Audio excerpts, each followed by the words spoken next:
The morning mist clung to the ancient stones like ghostly fingers, reluctant to release their grip on the sacred platform. Elena stood at the edge of the sacrificial altar, her bare feet cold against the carved granite that had witnessed countless offerings over the millennia. The ceremonial white robe they had dressed her in felt more like a burial shroud, its fabric thin and inadequate against the mountain's harsh wind. Behind her, the village elders chanted in the old tongue, their voices carrying across the valley like a funeral dirge. Elder Matthias stepped forward, his weathered face showing no emotion as he placed the golden collar around Elena's neck. The metal was heavy and cold, inscribed with symbols that seemed to writhe and dance when she looked at them directly. "The dragon comes," whispered Elder Sarah, her voice trembling despite her attempt at authority. "The tribute must be ready." Elena closed her eyes and tried to steady her breathing. She had known this day would come since her 18th birthday 3 months ago. The village of Thornvale had survived for 800 years by offering one young woman each year to the Dragon Lord of the Northern Peaks. It was their pact, their protection, their curse. What made it worse was the shame that surrounded her selection. Not because she was unworthy, but because of what had happened 6 months ago, the night when Captain Marcus of the King's Guard had forced himself upon her in the stables. When she had tried to tell the truth, his word as a nobleman had carried more weight than hers as a blacksmith's daughter. The village had branded her as a temptress, a fallen woman who had seduced a married man. Now they could rid themselves of their shame by feeding her to the dragon. The sound began as a distant rumble, like thunder rolling across clear skies. But Elena knew better. The villagers had retreated to their homes, barring doors and shuttering windows as they had done for centuries. Only the elders remained, and they would flee the moment the dragon appeared. The rumble grew louder, accompanied by the rhythmic beating of massive wings. The air itself seemed to tremble, and loose stones on the altar platform began to rattle and dance. Elena opened her eyes and looked up at the sky. He came from the north, as always, a creature of legend made flesh. His scales were the deep blue black of a midnight ocean, each one larger than a warrior's shield and gleaming like polished metal. His wingspan could have covered the entire village square, and his eyes burned like twin stars, visible even from this distance. The Dragon Lord descended in a controlled spiral, his landing graceful despite his massive size. The altar platform shook under his weight, but the ancient stones held firm. Up close, Elena could see that he was even more magnificent than the stories claimed. His head alone was larger than a horse, with intelligent eyes that seemed to hold the wisdom of ages. But it was when those eyes fixed upon her that Elena felt her world shift. There was no hunger in that gaze, no predatory satisfaction at seeing his annual meal laid out before him. Instead, there was something that looked almost like surprise? Recognition? It was impossible to read the expressions of such an alien face, but Elena felt certain that this was not how these encounters usually went. The dragon lowered his great head until it was level with her own, those burning eyes studying her with an intensity that made her feel exposed down to her very soul. When he spoke, his voice was like distant thunder given form, deep and resonant and somehow beautiful. "What is your name, little one?" Elena blinked in shock. In all the stories, in all the accounts of previous sacrifices, never had anyone mentioned that the Dragon Lord spoke to his victims. She found her voice after a moment of stunned silence. "Elena," she whispered, then cleared her throat and spoke louder. "Elena Blackwood." The dragon's head tilted slightly, and she could have sworn she saw something like amusement flicker in those ancient eyes. "Elena Blackwood. A strong name. Tell me." "Elena Blackwood, why do you stand here upon my altar?" The question was so unexpected that Elena almost laughed. Because, because I am this year's sacrifice, the tribute your lordship demands for protecting the village. Protecting the village, the dragon repeated, and now there was definitely amusement in his tone. Is that what they told you? That I protect them? Yes, my lord. The pact has stood for 800 years. One maiden each year, and you keep the other predators away from Thornvale. The dragon was quiet for a long moment, and Elena could hear the wind whistling through the mountain peaks. When he spoke again, his voice was softer, almost gentle. Child, I have not touched a single person from your village in all those centuries. The maidens they send me, I take them, yes. But not for the reasons your people believe. Elena's mind reeled. Then, what happens to them? To us? Instead of answering directly, the dragon extended one massive claw toward her. Elena flinched instinctively, but the claw stopped just short of touching her face. Up close, she could see that despite its size, the claw was precisely controlled, moving with surgical delicacy. There is something different about you, the dragon said. Something I have not encountered before. The others who came before you, they were afraid, yes, but they were also empty, hollow, as if something vital had been taken from them before they ever reached my altar. Elena felt tears prick at her eyes. They were, she said quietly. We all were. The village. They don't send their best or their bravest. They send the broken ones, the shamed ones, the ones they want to forget. The dragon's eyes blazed brighter, and Elena could feel heat radiating from his massive form. When he spoke, there was something dangerous in his voice. Explain. So Elena told him. About Captain Marcus and what he had done to her in the stables. About how the village had chosen to believe his lies rather than her truth. About how they had selected her not as an honor, but as a way to rid themselves of their shame. She told him about the other girls who had been chosen over the years, the ones who spoke out against their betters, the ones who refused marriage to cruel men, the ones who showed too much intelligence or independence. With each word, the dragon's expression grew darker, and the temperature around them began to rise. By the time Elena finished her story, the very air was shimmering with heat. 800 years, the dragon said, his voice like contained thunder. 800 years of sending me their victims instead of their treasures. 800 years of lies. I don't understand, Elena said. What do you mean? The dragon pulled back slightly, his great head rising to its full height above her. My name is Draconar the Eternal, and I am the last of my kind. For millennia, I have searched for something that your people once possessed but have long since lost. Something that would allow my race to continue. What is it you're looking for? Draconar's eyes fixed on hers with an intensity that made her feel as if he were looking into her very soul. Courage, little Elena. True courage. Not the absence of fear, but the willingness to do what is right despite that fear. Your people once had it in abundance. It is why my ancestors chose to ally with humanity in the first place. Elena shook her head in confusion. But the stories say that dragons were always our enemies, that you were monsters who had to be appeased. Another lie, Draconar said, his voice filled with ancient sadness. Once, humans and dragons fought side by side against the true darkness that threatened all life. We were partners, allies, friends. But as your people grew more numerous and my kind grew fewer, fear replaced friendship. They began to see us as threats rather than protectors. Then why did you continue the pact? Why did you keep taking the sacrifices? Draconar was quiet for so long that Elena began to think he wouldn't answer. When he finally spoke, his voice was barely above a whisper.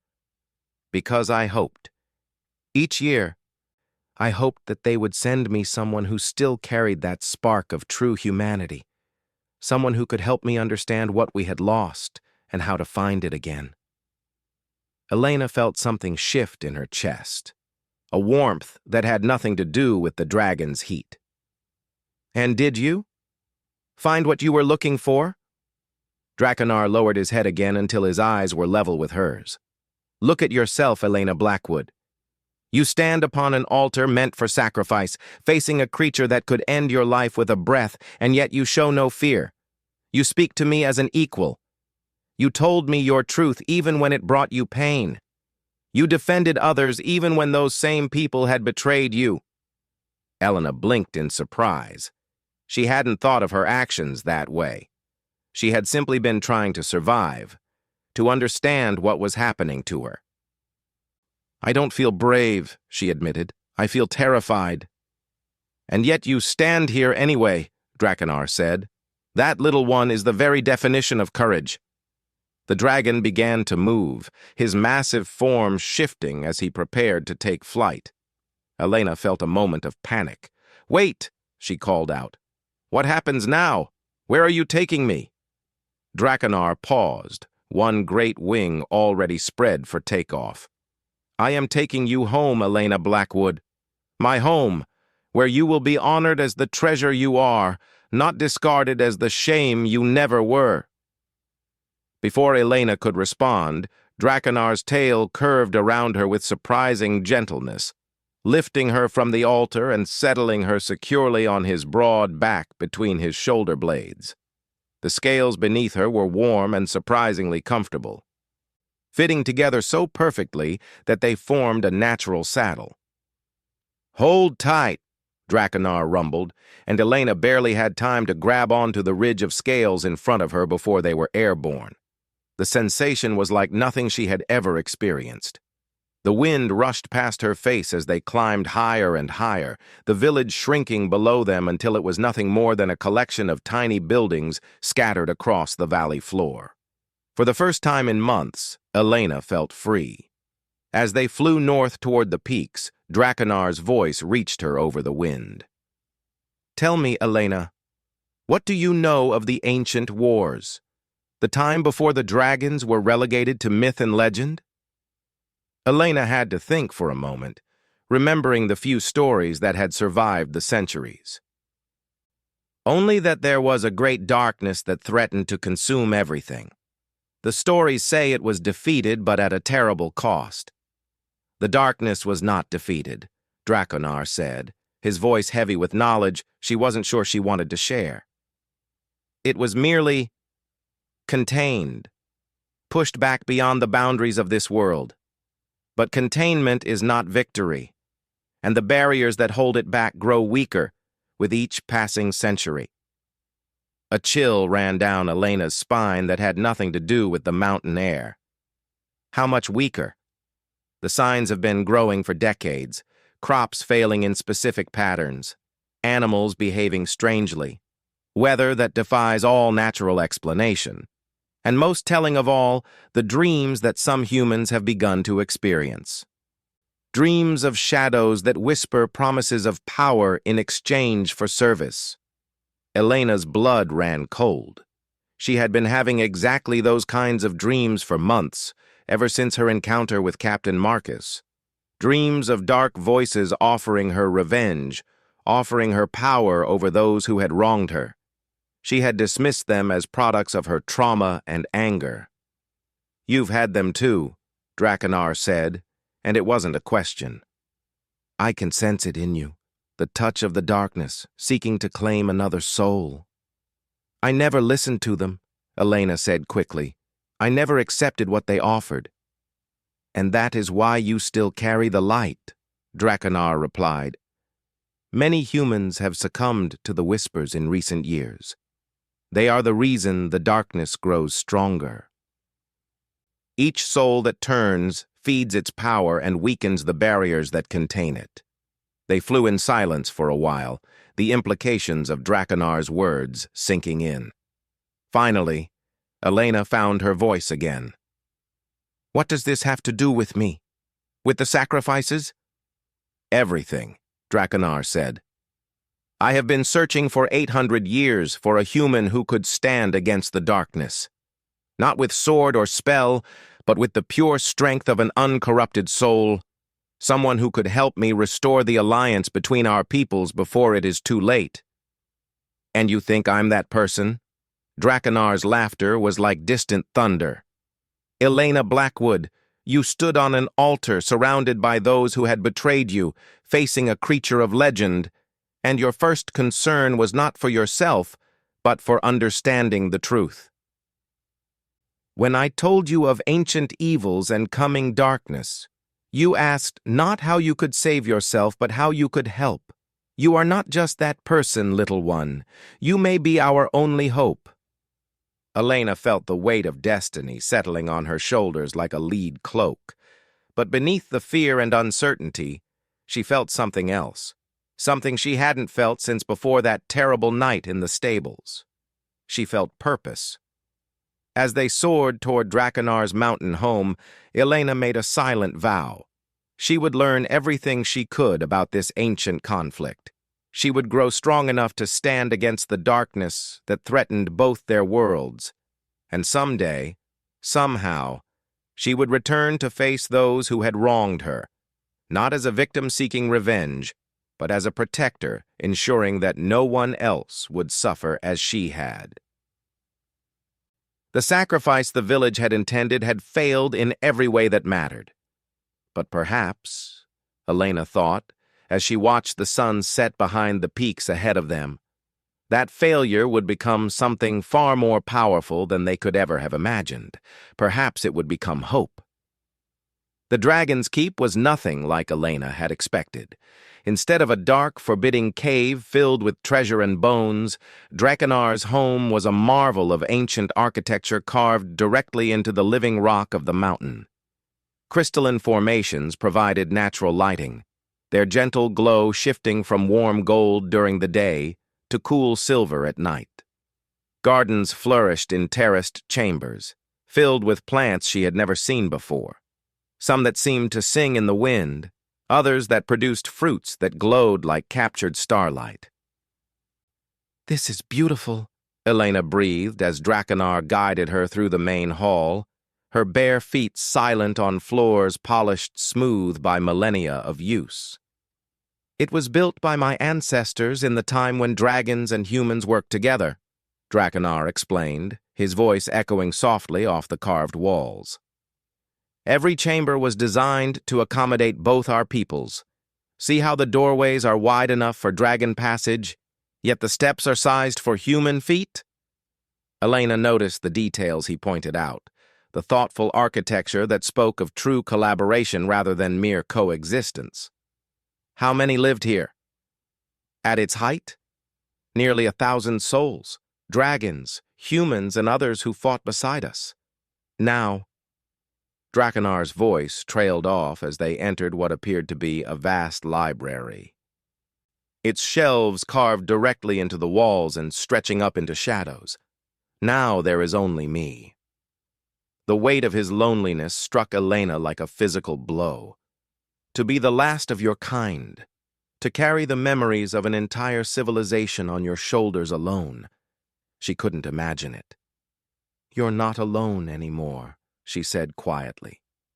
Drakenar turned to look at her, those ancient eyes seeming to glow in the crystal light. "No," he said finally, "I suppose I'm not." He led her to a chamber that took her breath away. It was clearly designed as living quarters for a human, but furnished with a luxury that surpassed anything she had ever seen. The bed was massive, covered in furs so soft they felt like clouds. Tapestries covered the walls, depicting scenes of humans and dragons fighting side by side against creatures of shadow and flame. A fireplace dominated one wall, though the flames that danced within it were blue-white and gave off no smoke. "These were the quarters of Lady Mirren, the last human to live here," Drakenar said. "She was my bond partner, my closest friend. When she died..." He paused, his great head lowering. "When she died, I thought the light had gone out of the world forever." Elena approached one of the tapestries, studying the details of the battles depicted there. The humans in the images fought with weapons that seemed to glow with their own inner fire, while the dragons breathed not just flame, but light itself, pure, cleansing radiance that drove back the encroaching shadows. "How did they do it?" she asked. "The humans in these pictures? Their weapons, their armor. Everything about them seems different from what we have now." "Because they were different," Draconar said. "They had learned to channel their inner strength, their courage and determination, and make it manifest in the physical world. It was a gift that came from the bond between human and dragon, a sharing of power that made both stronger." Elena turned to face him. "Could I learn to do that?" "That," Draconar said, "is what we are going to find out." The days that followed blurred together in a haze of learning and growth. Draconar was a patient teacher, but he demanded excellence. Each morning began before dawn with meditation in the crystal gardens, learning to quiet her mind and feel the flow of energy that coursed through all living things. "Breathe deeply," Draconar would instruct, his voice a low rumble that seemed to resonate in her bones. "Feel the connection between yourself and everything around you. The plants, the stones, the very air itself. All of it is part of the same great tapestry of existence." At first, Elena felt nothing but the cold mountain air filling her lungs. But gradually, over days and then weeks, she began to sense something more. A warmth that had nothing to do with temperature. A gentle current that flowed between all things. When she finally told Draconar what she was experiencing, his joy was palpable. "You feel the life flow," he said, and there was something like pride in his ancient voice. "It is the energy that connects all things, the source from which both human courage and dragon fire spring. To sense it is the first step, to channel it." He paused dramatically. "That will take considerably longer." The afternoons were spent in physical training, not the simple sword work that Elena had learned helping her father in the forge, but something far more complex. Draconar taught her to move with the flow of energy rather than against it, to let her body become a conduit for forces far greater than mere muscle and bone. "Do not try to force the movement," he would counsel as she struggled through increasingly complex exercises. "Allow the life flow to guide you. Trust in its wisdom." When Elena finally achieved that state of perfect harmony between intention and action, the results were startling.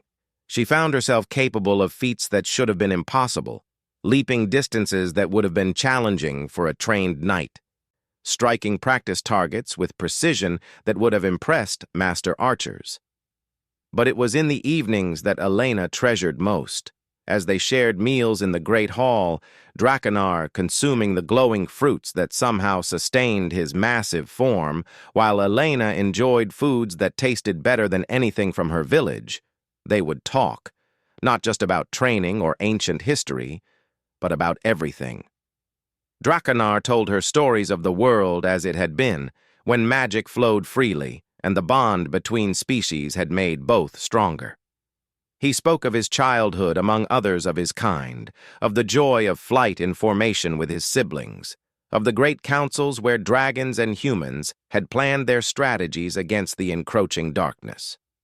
In return, Elena found herself sharing things she had never told anyone. Her dreams as a child of becoming more than just a blacksmith's daughter, her love of learning that had been discouraged in the village, her secret hope that somewhere in the world there were places where women could be valued for their minds as much as their ability to bear children. "You would have thrived in the old days," Draconar told her one evening as they watched the crystal formations shift from gold to silver overhead. "There were human women who led armies, who developed new magics, who stood as equals beside dragon lords in the greatest battles. Gender meant little when the world's survival was at stake." What happened to them? To that equality? Draconar was quiet for a long time. When he finally spoke, his voice was heavy with old sadness.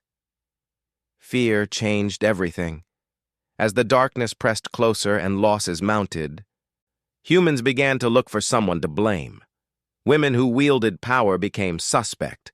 Surely their abilities came from dark sources. Surely they were the reason the war was going so badly. One by one, the female warriors and mages were stripped of their positions, cast out, or worse. Elena felt a familiar anger burn in her chest, but now it was tempered with something else. Understanding. Is that why the village chooses women for the sacrifice? Some twisted echo of that old prejudice? Perhaps. Or perhaps it is simply that those in power have always found it convenient to dispose of those who might threaten their authority. Drakenar's eyes fixed on hers. Which is why what you represent is so important, Elena. You are proof that the old strength still exists in humanity, that courage and power are not the province of any one gender or class. It was during her 6th week in the keep that the attacks began. Elena was practicing in one of the upper chambers, working through the flowing movements that Drakenar had taught her, when she heard his roar of rage and pain echo through the mountain. She dropped her practice stance and ran toward the sound, her feet flying over the polished stone floors. She found him in the great hall, his magnificent form coiled defensively around something on the floor. Dark, oily smoke rose from several wounds along his flanks, and his eyes blazed with fury. "Drakenar!" Elena rushed to his side, but he held up one massive claw to stop her. "Stay back!" he commanded, his voice tight with pain. "The shadows carry a poison that can corrupt even you if you're not careful." Elena looked more closely at what he was protecting and gasped. It was one of the crystal formations that provided light to the chamber. But now it was dark and cracked, a web of black veins spreading through its structure like infection. What happened? "A probe from the darkness," Drakenar said, his breathing labored. "They know we are here now. They know we are training together." As Elena watched in horror, more cracks appeared in the crystal, and the black veins spread further. The temperature in the chamber dropped noticeably, and she could hear something like whispers at the very edge of perception. "Can we stop it?" Drakenar looked at her with something that might have been desperation. "There is a way, but it requires the one thing I cannot do alone. It requires the bond between human and dragon, the joining of our essences that was the foundation of all the old magic." Elena didn't hesitate. "Tell me what to do." "Elena? You don't understand. The bond is permanent. Once forged, it can never be broken. We will be connected for as long as we both live, sharing not just power but thoughts, emotions, even pain. And if the darkness is as strong as I fear, there is a very real chance that this will kill us both." Elena looked at the spreading corruption, then at Drakenar's wounds, then back at his ancient noble face. "Will more people die if we don't try?" "Yes, many more." "Then there's no choice to make." Elena stepped forward, placing her hand on the scales of his massive snout. "I trust you, Drakenar. And more than that, I trust us." The dragon's eyes widened, and for a moment Elena saw something that looked almost like tears. "You would do this, even knowing the cost?" "You said I represented courage," Elena replied. "Let me show you what human courage really looks like." Drakenar closed his eyes for a moment, and when he opened them again, they burned brighter than Elena had ever seen. "Then place your other hand on the corrupted crystal, and do not let go no matter what happens. Think of every good thing you have ever known, every moment of joy or hope or love. Hold those thoughts and let them flow through you into the bond we are about to forge." Elena did as he instructed, placing her left hand on the dark crystal while keeping her right hand on Drakenar's scales. The moment both connections were made, the world exploded into sensation. Light blazed between them, not the gentle glow of the crystal formations, but something far more intense, the pure, cleansing radiance she had seen in the tapestries. It flowed from Drakenar through her and into the corrupted crystal, and she felt his strength, his centuries of loneliness and determination, his desperate hope for the future flowing into her very soul. But the darkness fought back. Elena felt it like ice water in her veins, whispering seductive promises of power, of revenge against those who had wronged her, of dominion over all who had dared to look down on her. For a moment, the temptation was almost overwhelming. Then she felt Drakenar's presence in her mind, steady and sure and utterly unshakable in his faith in her. She remembered her father teaching her to forge metal, showing her how the strongest steel was made not through force, but through patience and skill. She remembered her mother's gentle hands braiding her hair, humming old songs that spoke of heroes and hope. She remembered standing on that altar, choosing truth over convenience even when it cost her everything. The light blazed brighter, and Elena felt something shift deep within her chest. Power flowed through her now, not borrowed from Drakenar, but truly her own.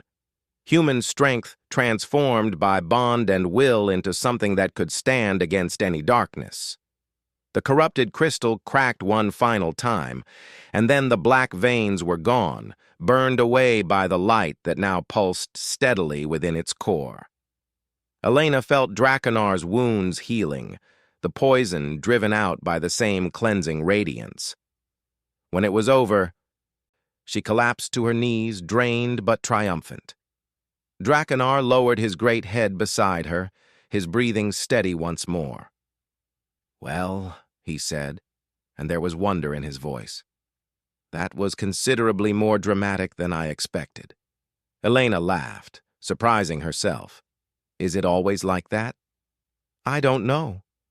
You are the first human I have ever bonded with, but I suspect that even among the old partnerships, ours is unique." He paused, and when he spoke again, his voice was soft with awe. "Elena, do you realize what you just did? You didn't just help me drive back the darkness, you transformed it. The crystal isn't just healed, it's stronger than before. The corruption that should have destroyed it has instead become part of a new kind of light." Elena looked at the crystal and saw that he was right. It still glowed with the same gentle radiance as the others, but there were new patterns within it now, complex, beautiful designs that seemed to tell a story of darkness faced and overcome. "I can feel you," she said wonderingly. "Not just your voice, but your thoughts, your emotions. Is this what the bond means?" "Part of it. We are linked now in ways that go deeper than mere communication. Your strength enhances mine, and my knowledge is available to you. But more than that." Drakenar paused, and Elena felt his deep contentment through their connection. "For the first time in 800 years, I am not alone with the weight of protecting this world." Elena stood, testing her balance. She felt different, stronger, more aware, as if her senses had been heightened and her perception expanded. Through the bond, she could feel Drakenar's presence like a warm flame in her mind, steady and comforting. "What happens now?" she asked. Drakenar's eyes gleamed with something that might have been anticipation. "Now, dear Elena, we prepare for war. The darkness knows we exist, knows we have forged a new bond. It will not sit idle while we grow stronger." Elena nodded, feeling the truth of his words settle into her bones. But alongside the fear and uncertainty, she felt something else. Something that had been missing from her life for so long she had almost forgotten what it felt like. She felt ready. Whatever came next, whatever challenges the darkness threw at them, she would not face them as the broken, shamed girl who had been sacrificed on that altar. She would face them as Elena Blackwood, dragon-bonded wielder of light, protector of all that was good in the world. The village that had cast her out in shame would learn what they had truly given away, and the darkness that thought humanity weak and broken would discover just how wrong it had been about the strength that lived in the human heart. The real war was about to begin. The attack came 3 nights later, just as Draconar had predicted. Elena woke to the sound of his roar echoing through the mountain. But this time it was not pain she heard. It was battle fury. Through their bond, she felt his emotions like a wildfire in her mind, rage at the violation of his sanctuary, protective fury for her safety, and underneath it all, a deep satisfaction that the waiting was finally over. She rolled from her bed and grabbed the armor that now hung ready beside it. Not the crude leather and metal of human make, but something far more elegant. The scales that formed her new protection had been freely given by Draconar himself, each one inscribed with runes of warding and strength. They fitted her like a second skin, flexible as silk, but stronger than any steel her father had ever forged. Elena ran through the corridors toward the great hall, her feet silent on the stone floors. The bond with Draconar allowed her to see through his eyes even as she moved, and what she saw made her heart race with both terror and anticipation. The main chamber was full of shadows, not the natural darkness of night, but living darkness that writhed and twisted with malevolent purpose. Creatures of pure malice had somehow breached the ancient wards of the keep, their forms constantly shifting between solid flesh and billowing smoke. They struck at Draconar from all sides with claws that left trails of corruption wherever they touched. But the dragon was magnificent in his fury. His breath was not the simple flame of legend, but the same cleansing light that Elena had helped him channel against the crystal. Where his radiance touched the shadow creatures, they screamed and dissolved, their forms unable to maintain cohesion against such purity. Elena burst into the chamber just as the largest of the creatures. Something that might once have been human but was now a writhing mass of darkness and despair launched itself at Draconar's throat. Without thinking, Elena extended her hand and felt power flow through her. Light blazed from her palm, not borrowed from Draconar but purely her own, and struck the creature in mid-leap. It froze in place, suspended in the air as Elena's radiance washed over it. For a moment, she could see its true form, a man, twisted and corrupted by years of listening to the darkness's whispers, his face a mask of anguish and lost hope. "I can heal you," Elena said, her voice carrying clearly over the sounds of battle. "The corruption doesn't have to be permanent. Let me help you."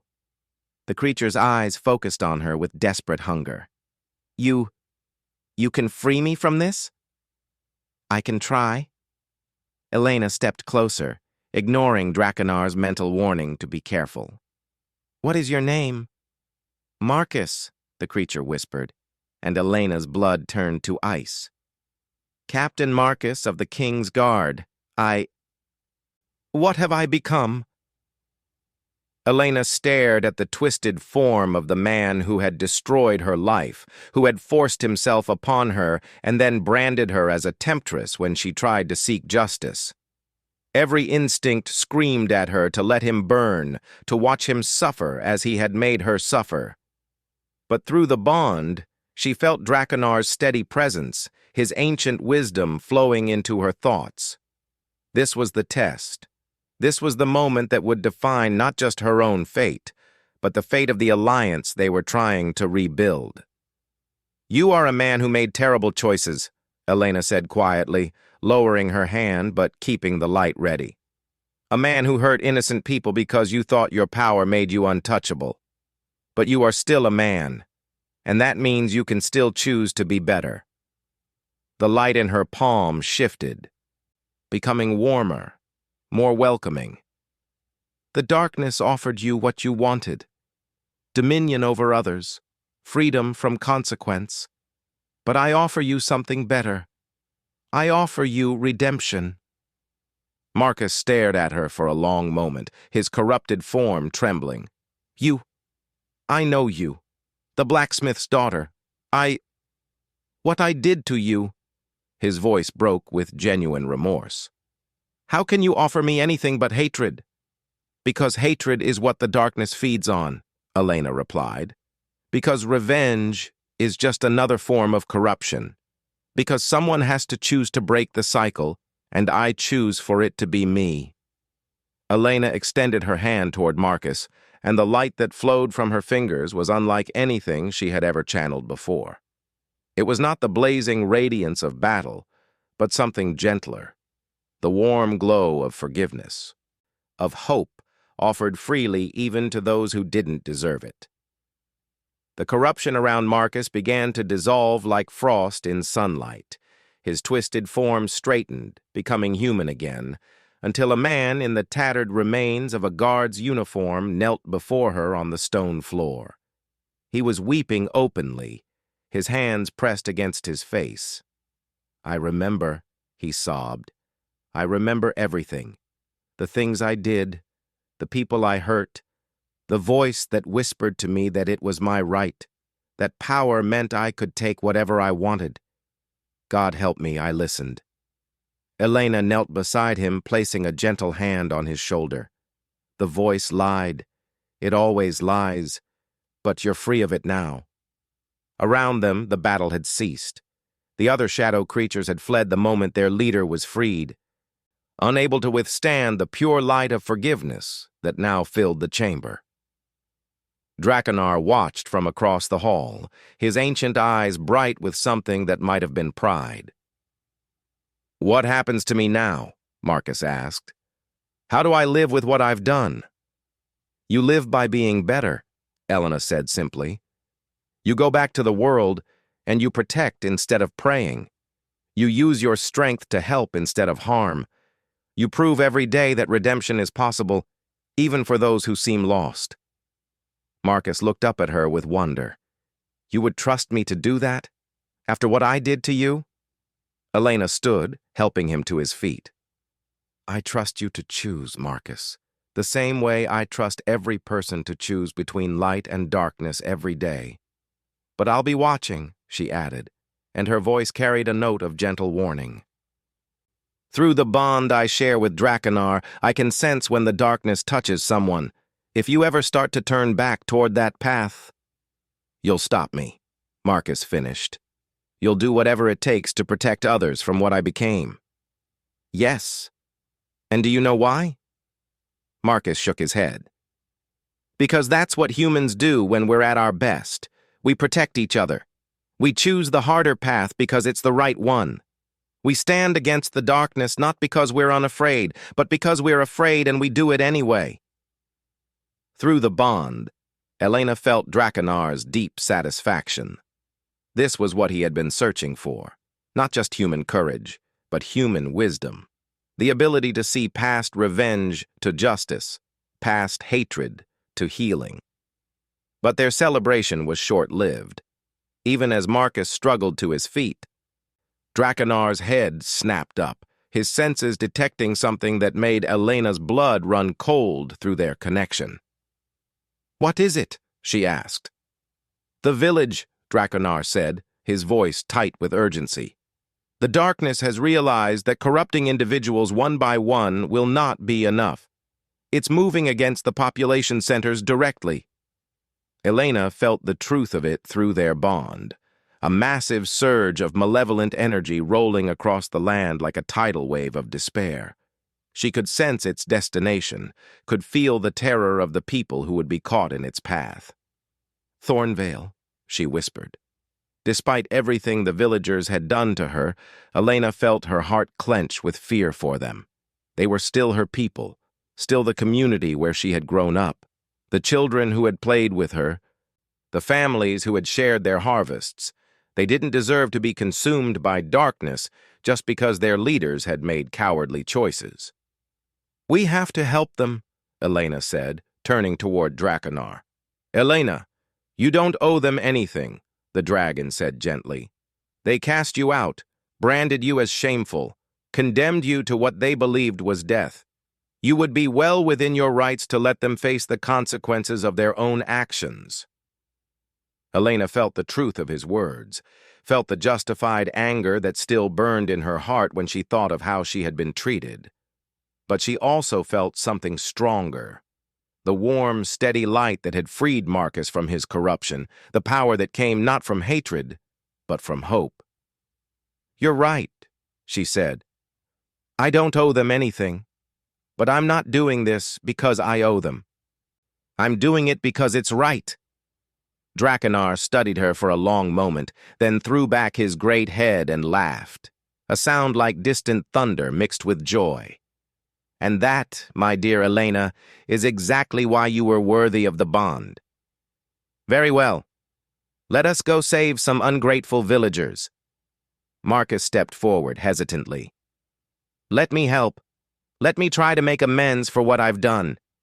Elena considered this, then nodded. "Stay close to us. The darkness will try to reclaim you if you're separated from the light." The flight back to Thornvale was unlike Elena's first journey with Drakenar. Then she had been a terrified sacrifice, bewildered and broken. Now she rode like a queen going to war, her armor gleaming in the moonlight, power flowing through her like a river of liquid starlight. Marcus rode behind her, his face set with grim determination to prove himself worthy of the redemption he had been given. They saw the darkness long before they reached the village, a rolling wall of shadow that turned the very air thick and poisonous. Lightning crackled within it, but the flashes revealed horrible things, creatures of nightmare born from humanity's deepest fears, whispers that could drive even the strongest minds to madness. "The barriers around Thornvale won't hold," Drakenar observed as they approached. "They were built to keep out ordinary dangers, not manifestations of pure malevolence."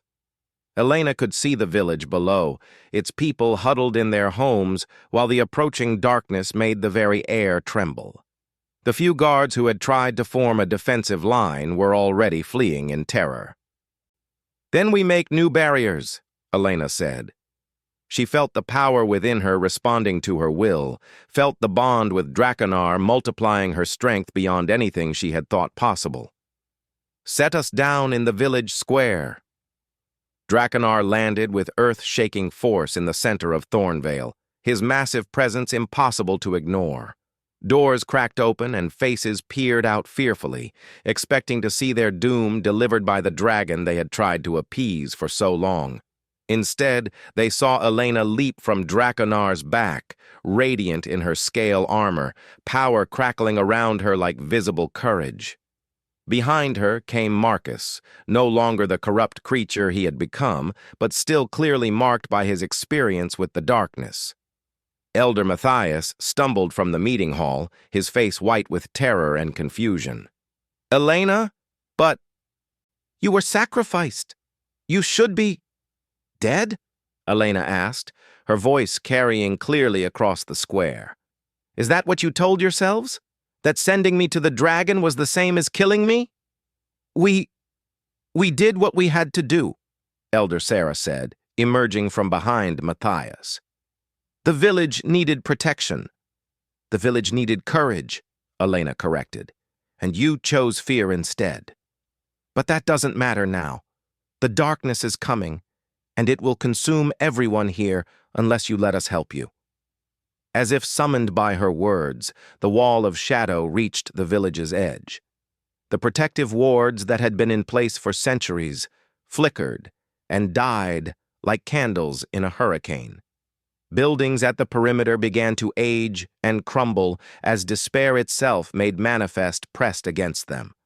Elena raised her hand, and light blazed forth, not just her own power, but the combined strength of human courage and dragon fire, enhanced by the unbreakable bond between them. A barrier of radiance sprang up around the village, holding back the tide of darkness. But Elena could feel the strain immediately. The darkness was too strong, too concentrated. She couldn't maintain this level of protection alone, not for long. "I need your help," she called to the villagers who were slowly emerging from their homes. "All of you. The barrier won't hold unless you feed it with your own strength." "We don't have magic," Elder Matthias protested. "We're just ordinary people." "There is no such thing as ordinary people," Elena replied, sweat beading on her forehead as she fought to maintain the barrier. Every human being carries a spark of the same light that powers this protection.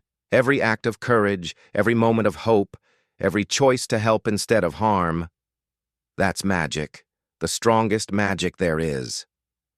To demonstrate her point, Elena turned to a young girl who was peeking out from behind her mother's skirts. "Sarah, isn't it? Do you remember when old Henrik fell in the river last spring? You were the one who ran to get help, even though you were scared of the deep water." The girl nodded, her eyes wide. "That courage you showed, I need you to feel it again. Feel it and share it with me." Elena extended her free hand toward the child, and slowly, hesitantly, Sarah reached out to touch her fingers. The moment contact was made, Elena felt it, a small but pure spark of bravery that flowed into the barrier, strengthening it. "Now you," Elena said to Sarah's mother, "remember the night you delivered the miller's baby when the midwife couldn't be found? You were terrified, but you did what needed to be done." One by one, Elena called upon the villagers to remember their moments of courage, their instances of selflessness, their choices to do right despite fear or cost. And one by one, they added their strength to hers, creating a network of shared light that grew stronger with each connection. Even Captain Marcus stepped forward, his voice heavy with shame, but his resolve clear. "I remember the day I first took the guard's oath. I swore to protect the innocent, to be a shield for those who couldn't protect themselves. I forgot that oath for a while, but I want to honor it now." His contribution was different from the others, tainted by guilt but powerful in its determination to atone. Elena wove it into the barrier alongside all the rest because redemption earned was just as valuable as innocence preserved. As the network of shared courage grew stronger, something wonderful began to happen. The darkness pressing against their barrier didn't just stop, it began to change. Where the pure light touched it, the shadows transformed, becoming not the opposite of light, but a part of it. Fear became wisdom, despair became determination, hatred became the fuel for justice. The villagers watched in awe as the wall of malevolence that had threatened to consume them became instead a aurora of hope stretching across the sky. The darkness hadn't been destroyed. It had been redeemed, just as Marcus had been redeemed, just as Elena herself had been transformed by her experiences. When it was over, Elena lowered her hand slowly, the barrier no longer needed. The transformed energy flowed across the land like healing rain, touching other villages, other cities, carrying the message that redemption was possible even from the deepest corruption. Elder Matthias approached Elena carefully, his face a mixture of shame and wonder. We were wrong about you. About everything. Can you ever forgive us?" Elena looked around at the faces surrounding her, people who had condemned her, who had chosen to believe lies rather than face uncomfortable truths. She felt the anger that still lived in her heart, the justified fury at how she had been treated. But she also felt the light that had grown within her, the power that came not from hatred, but from hope. And she felt Drakenar's presence in her mind, ancient and wise and utterly confident in her ability to choose the harder path. "I can forgive you," Elena said finally. "But more importantly, you need to forgive yourselves, and then you need to do better. All of you. The darkness that came here tonight was born from the same fears and prejudices that made you cast me out. It feeds on communities that turn against their own, that choose convenient lies over difficult truths." She gestured to the transformed energy still dancing across the sky. "But it can also be redeemed, the same way any of us can be redeemed.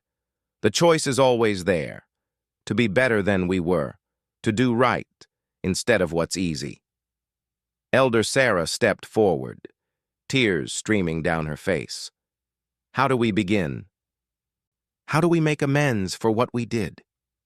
Elena smiled, and her expression held both sadness and hope. You begin by making sure it never happens again. You build a community based on truth instead of fear, on justice instead of convenience. You protect your vulnerable instead of sacrificing them. You remember that courage isn't the absence of fear. It's doing what's right despite that fear. She turned to address the entire village, her voice carrying to every corner of the square.